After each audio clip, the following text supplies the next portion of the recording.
आजको यस भिडियोमा हजुरहरू सबैलाई स्वागत छ। आजको यस भिडियोमा हामीले फेरि पनि क्लास 10 को लागि अर्को भिडियो लिएर आइसकेका छौँ, जहाँ चाहिँ सेक्वेन्सेन्ड सिरिज गर्दै गर्दा फेरि सम अफ एरिथमेटिक सिरिज भन्ने अर्को सब युनिट अथवा सब च्याप्टरमा पुगिसकेका थियौँ, जहाँ चाहिँ हामीले क्वेसन नम्बर 7 सम्म इन्ड अप गरिसक्यौँ भने आजदेखि क्वेसन नम्बर 8 को आईदेखि स्टार्ट गर्दैछौँ, जहाँ चाहिँ 8 को आई अब म ढिला नहेरिकन क्वेसन पढ्दैछु र क्वेसनहरू स्क्रिनमा पनि छ। सो अब क्वेसन नम्बर 8 को आईले भनौँ the sum of the first 16 terms of an arithmetic series with the first term 10 is 520 भन्नु खोजेको। यहाँनिर चाहिँ यहाँ लेखिदिइहालौँ न सोल्युसन हियर। यहाँनिर चाहिँ के छ अरे भन्दाखेरि कुनै यहाँ हेरौँ है, यहाँ क्वेसनले भन्दो कुनै पनि 16वटा टर्म्स फर्स्ट 16 टर्म्सहरूको चाहिँ सम दिएको रहेछ, एलोङ विथ के दिएको छ त भन्दाखेरि फर्स्ट टर्म पनि दिएको रहेछ, जहाँ चाहिँ फर्स्ट टर्म कति दिएको रहेछ भन्दाखेरि फर्स्ट टर्म लेख्नु है। म चाहिँ जस्ट सर्टकटली टाइम बचाउनको लागि a is equals to direct लेखिदिएको, ए इज इक्वल्स टु 10 छ। अनि sum of first 16 term S 16 भनेको कति रहेछ त भन्दाखेरि 520 रहेछ। त्यसो भए सबैभन्दा सुरुमा के भनौँ भन्दाखेरि फाइन्ड द कमन डिफरेन्स। त्यसो भए ए नम्बरको क्वेसन हो फाइन्ड द कमन डिफरेन्स। अब कमन डिफरेन्स कसरी निकाल्ने त, यस्तो दिएको बेलामा हामीले कमन डिफरेन्स कसरी निकाल्ने यो हामीलाई थाहा हुनुपर्छ।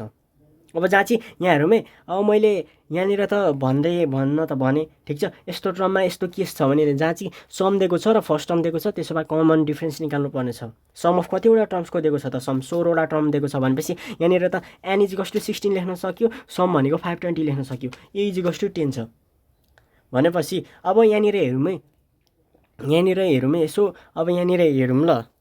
अब यसको लागि त हामीलाई थाहा छँदैछ त, यसको लागि मैले भनिराख्नुपर्छ त पर्दैन होला। सो हामीलाई हेरौँ है, डी इज इक्वल्स टु चाहिँ वाट, अब विनो हामीलाई के थाहा छ भन्दाखेरि विनो सम निकाल्ने फर्मुला एसएन निकाल्ने फर्मुला त हाम्रो के हो त भन्दाखेरि n/2 अनि के थियो त भन्दाखेरि 2a plus n - 1 times D, right. So अब एसएन को ठाउँमा कितना है, S16 है। अब इधर देखो S16 बराबर चाहिँ कति हुन्छ त, S16 is equals to S16 मात्रै गरौँ मैले, S16 इज इक्वल्स टु 16/2 अनि 2 इंटू ए का ए के ऊपर ए के ठाम पर क्या है 10 है, प्लस एन कितना 16 - 1 डी हमको पता नहीं है, हम फाइंड कर रहे हैं। और इधर देखो S16 तो हमारा 520 है by the question, 16/2 8, 10 to 20 plus 16 - 1 कितना हुआ 15 इंटू डी, 15 हो गया, 15 इंटू डी 15D, राइट। अब इधर देखो अब 520 डिवाइडेड बाई 8 तपाईँहरू आफै गर्न सक्नुहुन्छ, 8 हो इज इक्वल्स टु कति 20 प्लस 15D। अब यसको लागि चाहिँ म सट्ट क्यालकुलेटर चलाइहाल्छु है त। अब यता क्यालकुलेटर चलाउँदाखेरि यतिले गर्दाखेरि त 65 आउँदो रहेछ। अब 65 यो 20 त यता छ, प्लस माइनस गर्न मिल्छ यो दुईटामा। अब प्लस माइनस गर्न मिलेपछि 65 यतै बस्यो, यो यता यो ठाउँ सरो होइन। अब 15D, अब इधर देखो इतना कितना हुआ 45 is equals to 15D, right. अब 15D डिवाइडेड बाई अब 45/15 इज इक्वल्स टु टी, 15 कति छ 45 हो 3, राइट। डी भनेको कति रहेछ त भन्दाखेरि 3 रहेछ, यसरी हो नि त होइन। अब त्यसै गरेर अर्को सब क्वेसन बी हेरौँ है त।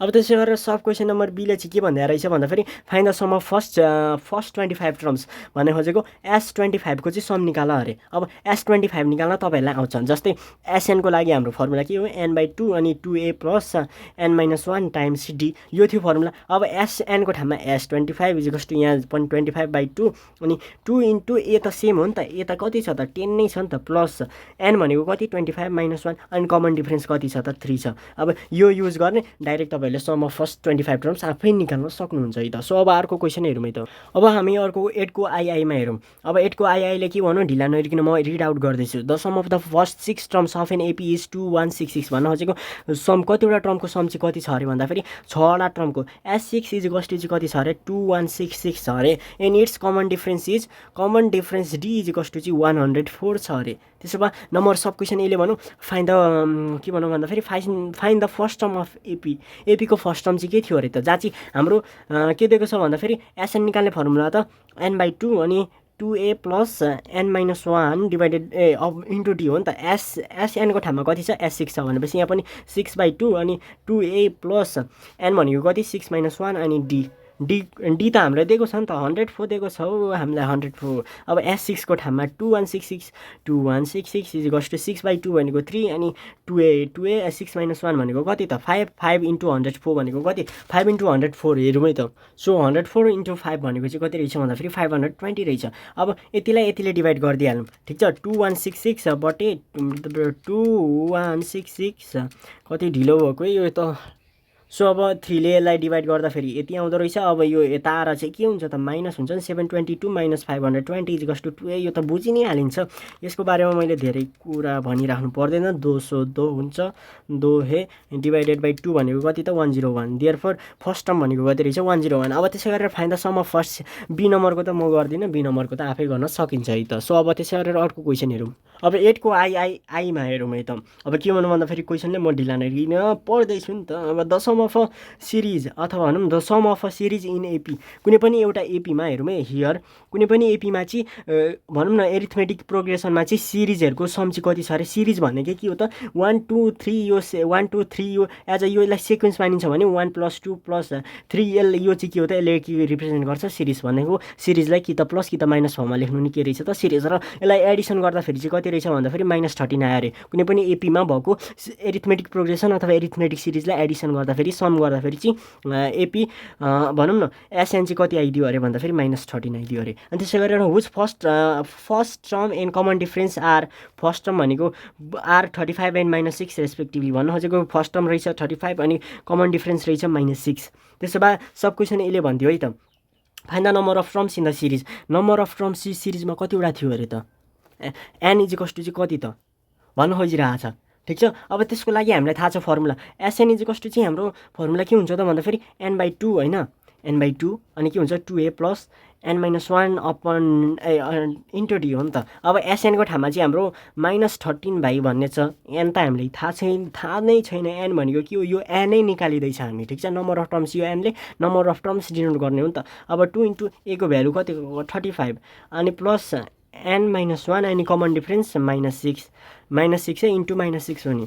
अब -13 × 2 भनेको -26 इज इक्वल्स टु n अनि 35 × 2 भनेको 70 प्लस हो एकछिन प्लस होइन -6n किनकि -6 × n भनेको -6n अनि माइनस प्लस 6 भन्छ 6 हो यति नै त हो। अब यहाँ हेरौँ है -26 इज इक्वल्स टु हेरौँ 70 + 6 भनेको 76 त भित्र छँदैछ। 76 × n भनेको 76n अनि माइनस त माइनस छँदैछ 6n × n भनेको 6n को होल स्क्वायर। अब यहाँ हेरौँ है अब यसलाई यो टर्महरूलाई यता ल्याइदिउँ -6n यता आउँदा त +6n हुन्छ नि त हो 6n स्क्वायर हुन्छ नि त होइन। अब यो यता आउँदा त -76n अनि यो -26 छँदैछ इज इक्वल्स टु 0 ठिक छ। अब यहाँ हेरौँ है त यहाँबाट 6 कमन तान्न मिल्छ कि कति कमन तान्न मिल्छ हेरौँ है त।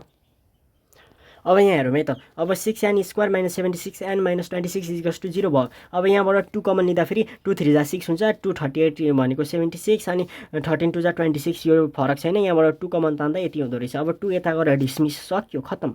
अब भनेपछि रह्यो 3n² - 38n - 13 यो त बुझिन्छ होइन। अब यहाँ हेरौँ अब फ्याक्टराइज गर्नु पर्यो मिड टर्म फ्याक्टराइज। अब तपाईँहरूलाई आउँछ यो 3n² म जस्ता तस्तै माइनस यहाँनिर यो साइनले डिटरमाइन गर्छ प्लस गर्ने कि माइनस भनेपछि माइनस गर्दा 38 अनि अझै अहिले कुरा गरौँला समथिङ माइनस समथिङ अनि के हुन्छ n - 13 इज इक्वल्स टु 0 भनेपछि यहाँ हेरौँ यो यहाँनिर एउटा नम्बर छ। यदि हाम्रो यता फर्स्टमा नम्बरहरू छ भने त न्युमेरिकल भ्यालु छ भने त लास्ट टर्मलाई गएर मल्टिप्लाई गर्छ 13 × 3 भनेको 39 भनेपछि मल्टिप्लाई गर्दा 39 हुनु पर्यो माइनस गर्दा फेरि 38 भनेको कुन हो त 39 - 1 होइन 39 1 जा 39 39 - 1 38 भयो यो त बुझियो। 3n² माइनस अब 39 × n - 39n minus minus plus 1 × n -13 is equals to 0 और अब 3n²। अब यहाँ हेरौँ है यहाँबाट 3n कमन लिउँ 3n कमन लिँदाखेरि के हुन्छ त भन्दाखेरि n - 13 हुन्छ अनि प्लस यहाँबाट कमन 1 लिँदाखेरि n - 13 इज इक्वल्स टु 0। अब यहाँ हेरौँ 3n + 1 होइन अनि n - 13 इज इक्वल्स टु 0। अब यहाँ हेरौँ है either n is equals to -1/3 हेरौँ है, यसरी बुझ्नु हुँदैन तपाईँले। 3n + 1 = 0, आइदर 3n + 1 = 0 अनि 3n = -1, n को भ्यालु -1/3, अर n - 13 = 0, n = 13। यहाँनिर लेखिदिनुपर्छ यो चाहिँ के हुन्छ, which is not possible, which is not possible, this is only possible भनेपछि n = 13 रहेछ है त। अब चाहिँ अर्को सब क्वेसन बीमा हेरौँ। बी नम्बरको पनि सेम त्यही हो, तपाईँहरूले बी नम्बर आफै गर्न सक्नुहुन्छ, जहाँ चाहिँ सम अफ फर्स्ट 30 टर्म्सको चाहिँ के गर्नुपर्ने छ भन्दाखेरि सम निकाल्नुपर्ने छ, जहाँ चाहिँ फर्स्ट टर्म हामीलाई इट्सेल्फ थाहा छैन त, कमन डिफरेन्स थाहा छँदैछ, अनि कतिवटा टर्मको 30 वटा, n = 30, राइट। सो यो आफै गर्न सक्नुहुन्छ। सो आजको यस भिडियोमा हामी यति नै गर्छौँ।